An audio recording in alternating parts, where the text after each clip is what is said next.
Hello, friends, and welcome back to The Free Advantage. I'm your host, Heather Davis, and I want to invite you into a new season of real stories, real recovery, and real freedom. This show has always been about self-discovery, authenticity, and recovering a life of freedom. And this year, we are taking that journey together in a deeper way. You're going to hear raw, honest conversations with people walking this path in real time. Stories of growth, healing, purpose, and becoming whole. You'll also hear from me as I reflect on these themes that rise from the stories, answer your questions, and offer small, meaningful takeaways that you can carry back into your week. This is not just a podcast you listen to. It's a place you belong, where you are part of the conversation.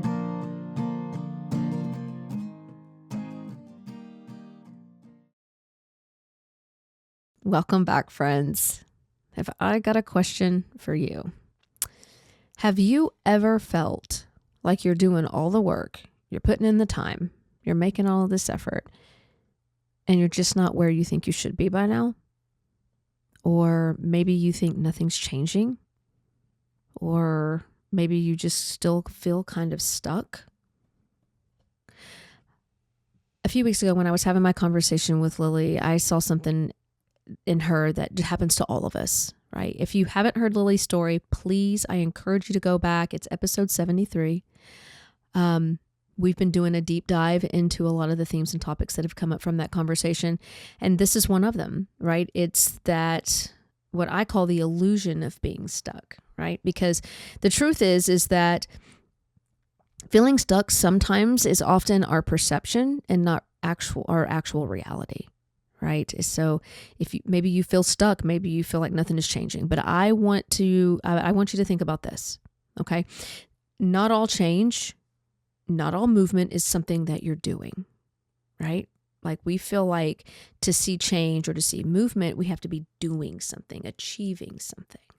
But I want you to think about it. When you get hurt, like what if you cut yourself, right? And you put medicine on it, you put a Band-Aid on it, and then we leave it there to heal, right?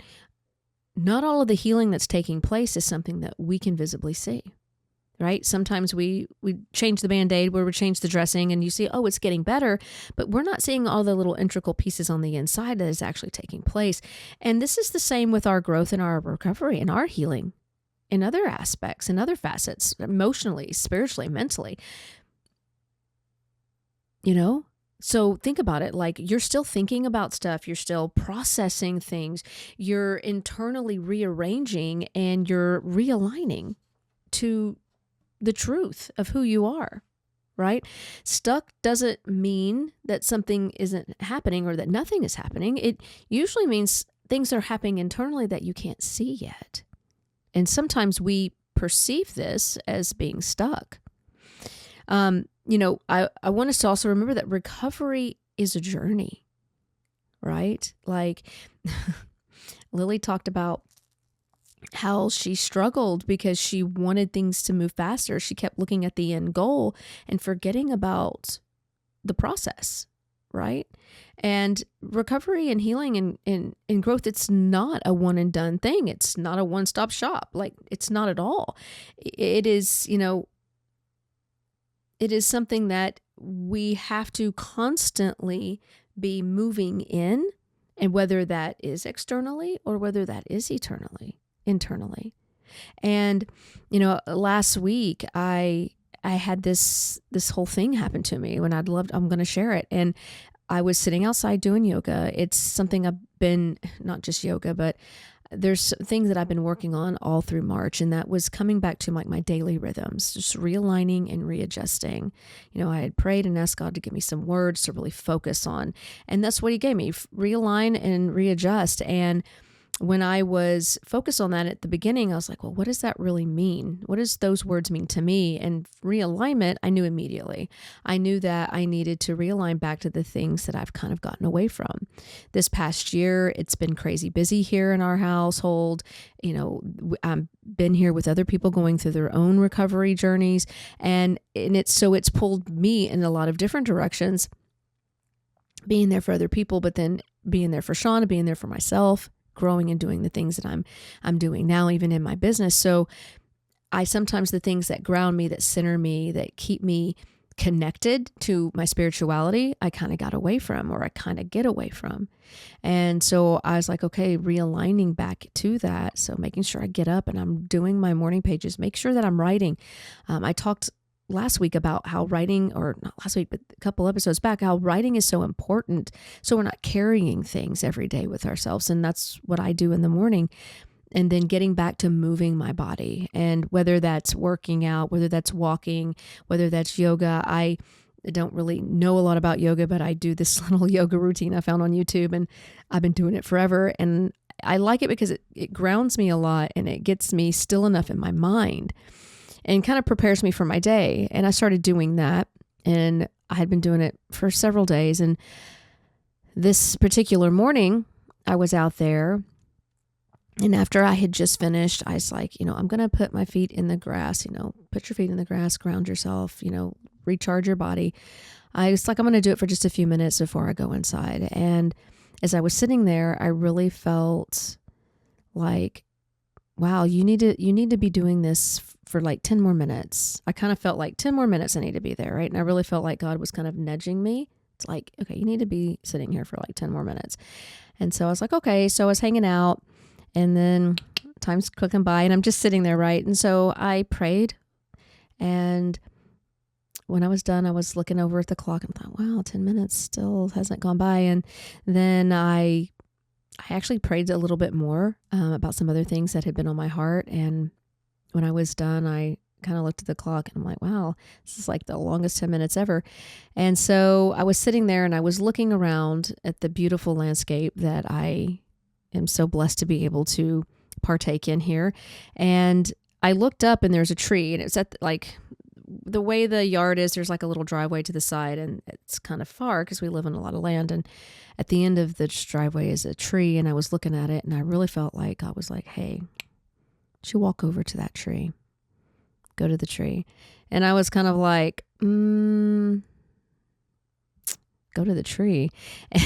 Now, in Texas, it is sticker season. And if nobody knows what that is, the grass is just full of these little bitty stickers. They're these little grass patches. They're like these little weed looking patches, and they're stickers. And when you step on them, they come off, and they're tiny, but they hurt like hell. And I'm sitting there, and I don't have my shoes on. And I'd already felt like, hey, you told me to kind of hang out here for 10 minutes with my feet in the yard, and then you want me to go walk to the tree. And I'm thinking, oh, well, that's far. And there were a lot of stickers. And I kind of like looked back at my shoes and was like, ooh.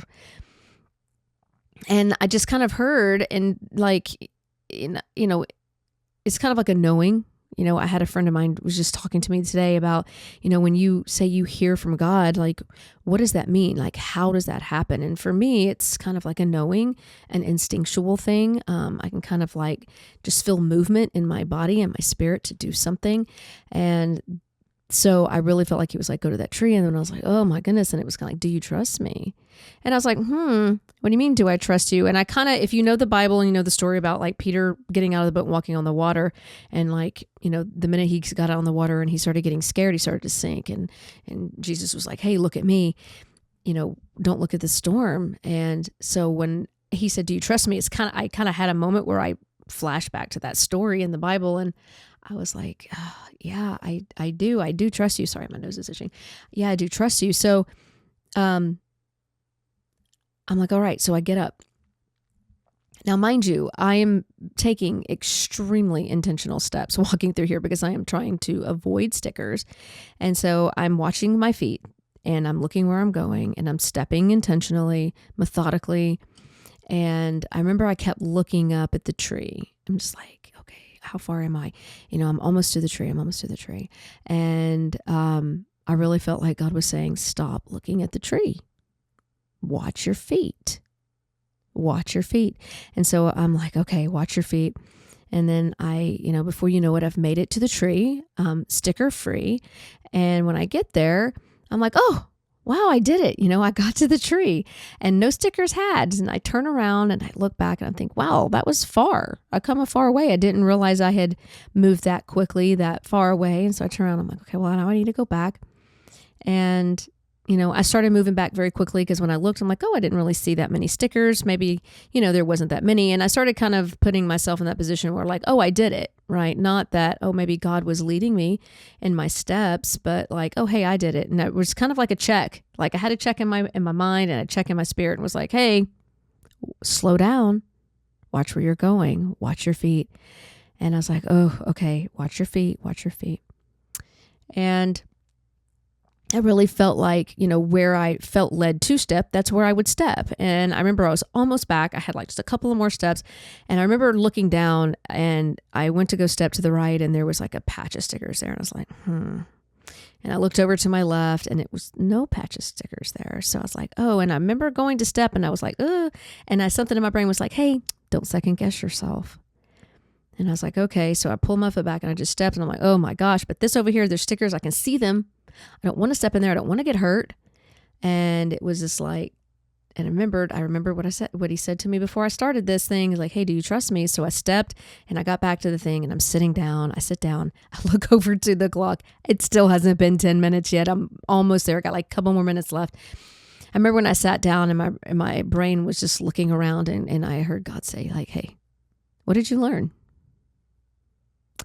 And this conversation that I had with Lily and that I'm having here with you today reminded me of that moment. And what did I learn? I learned that one, when you step out and things look risky, you have to have faith, right? I don't know what lies ahead of me. I know that there are obstacles. I know that there's stickers out there. I know that there could be potential pain and hurt, but I don't know. I don't know what's going to happen. But I had to be willing to step out. I had to be willing to have the faith to do it, right? But then God was telling me, like, watch your feet, watch your steps.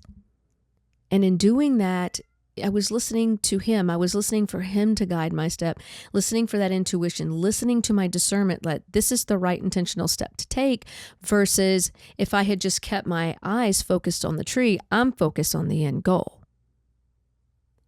And had I constantly looked at the tree, I wouldn't have been looking at where I was going. I wouldn't have been paying attention. I wouldn't have been listening to the guidance on where to go next.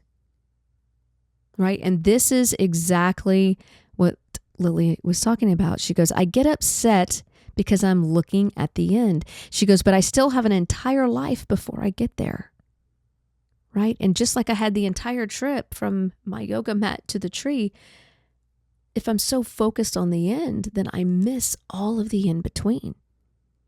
It is the process. It is what matters. And another thing I learned from that was that I look at the tree like an achievement, like it's something we do, something we get, something, tangible almost, right? And that's with the movement that I'm talking about or the change or the things that we're looking to see. It's something tangible we can hang on to. But the truth is what I learned is that the tree isn't an achievement. The goal isn't an achievement. It's a destination. It's a location. We are trying to get from here to there. And we are constantly measuring ourselves against outcomes, timelines, and we rush. We don't pay attention. We're not quiet. We're not listening. We're not listening for guidance. We're not listening to ourselves. We're not listening to our higher power. And we skip the process. We're trying to skip the process. And in so doing, we can often feel like nothing is happening, like nothing is changing with us. And it's just not true. Lily said that during her process, right, that she would have these times when she's in peace, and that she would have times when you're in chaos looking for peace. And I thought this was interesting because this is very much the way that a healing and recovery journey works, right? There are times where you're feeling at peace, you're feeling like, yes, I'm in the right space, yes, I'm doing the right things for myself, and I'm feeling good. And then there's other times where you feel completely in utter chaos. Everything feels overwhelming. How did you get here? Why am I here? Nothing's changing. Or you feel like I flipped my whole life upside down. And that's how it works, right? Our bodies, our brains, our spirits, everything is realigning when we're healing, right? So we have the emotional up and downs. We can feel confused sometimes. We can feel extra sensitive and vulnerable. And it's hard sometimes because sometimes the seasons we're in, we feel like we're just constantly waiting, and this is the part where most people quit because it doesn't feel like progress. But this is literally actually where all of these things are getting worked out in us. It's where the struggles, it's where our old patterns, it's where our old behaviors, it's where our old mindset, it's the emotions that we attach, it's the traumas. This is the time that the process of it all is the time where all of these things are being worked out in us. This is where God really starts to shine in our lives because He is made perfect in our weakness. It is in those times where we feel that weakness, we feel where things aren't changing, that God can really show up. He can really show up in our lives. Lily talked about how when she's going through these times that she can feel disillusioned, right? And I had asked her, I said, disillusioned, what does that mean to you? When you say that, when you feel disillusioned, what does that look like? And she goes, it just like, I don't know what's real anymore. She doesn't know who she's looking at in the mirror. And the reason why is because she's so different from what she's always known. This is us really working through our identity in real healing time. I remember when I started changing from really that older version of myself into what I was, becoming, which was acquainted with my true self. I wasn't becoming somebody different. I was starting to finally walk in who I truly was, my real identity.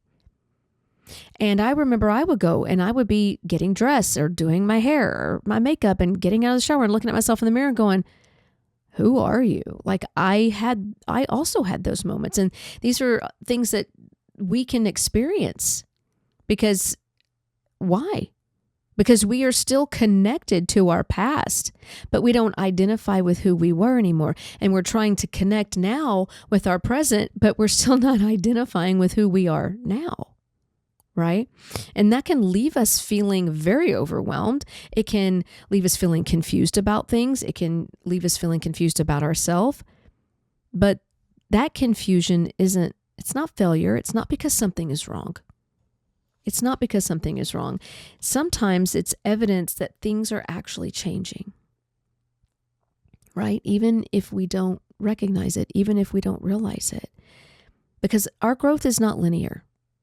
I've said it before and I will say it again. When you feel unsure, when things are uncertain, that's part of the journey. It's part of the journey. Lily said that addiction stops everything. It stops growth. And if I stop growing, I've stopped living. And you don't need the whole path. You just need the next step. You just need the next step. And I encourage you all to start getting into a space where you can get quiet enough with yourself. If you are a believer and you have that part of you that is seeking out, you're seeking for something, you're searching for something, to call on God. Listen for His guidance. Connect with your own intuition. Connect with your own discernment. And know that when you're walking, to pay attention to your steps, to be intentional, to listen for that guidance, and to not lose focus of where you're headed. But knowing that in the time that you're at, in the process that you're walking, that's the only way to get from here to there. I want to thank you guys so much for joining me today. If you've been feeling stuck, if you've been questioning where you are, if you've been wondering why it's not happening faster, just keep moving. Keep your eyes and your focus on the next step, and just know that no matter where you've been, no matter where you're headed, that freedom is the advantage you already own. This is the whole purpose. It's the whole purpose of stepping out. It's the whole purpose of recovery. It's the whole purpose of healing. It's freedom. I'll see you guys next week. Until next time.